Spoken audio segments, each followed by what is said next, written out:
Vehicles used as weapons. You heard me right. Vehicles are being used as weapons against Americans taking to the streets in Black Lives Matter protests in cities across this country. So what is behind this phenomenon? CNN's Evan McMorris-Santoro has that, and a warning, some of the images you're about to see are disturbing.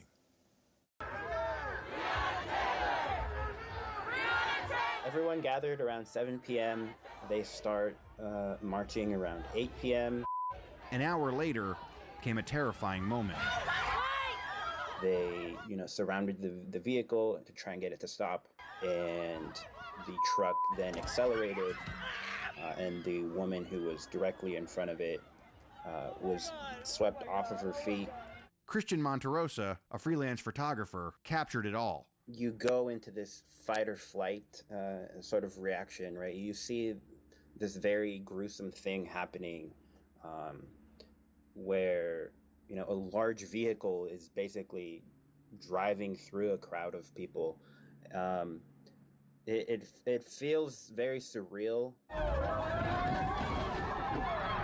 Scenes like this are common now.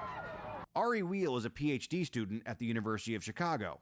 He's been studying vehicle-involved incidents at Black Lives Matter protests. So far, I've tracked 104 incidents since late May through early September, and the vast majority of those occurred at the end of May and early June.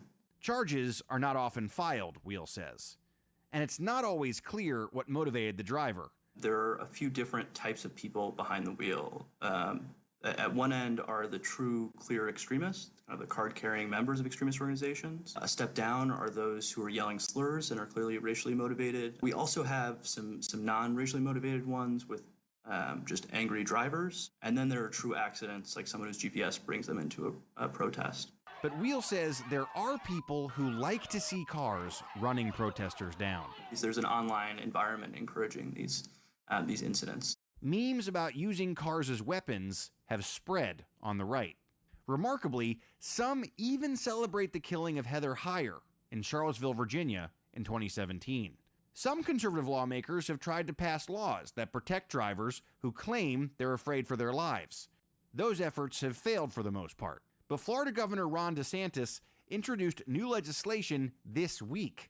The proposal's running into stiff opposition, including from some in law enforcement. If laws like that are not written carefully, do you think that we could see more of these cars being weaponized in these protests? Absolutely, you could, because what it will do, it will allow those with nefarious intent, it will give them an escape to be able to use as to why they plowed through a crowd.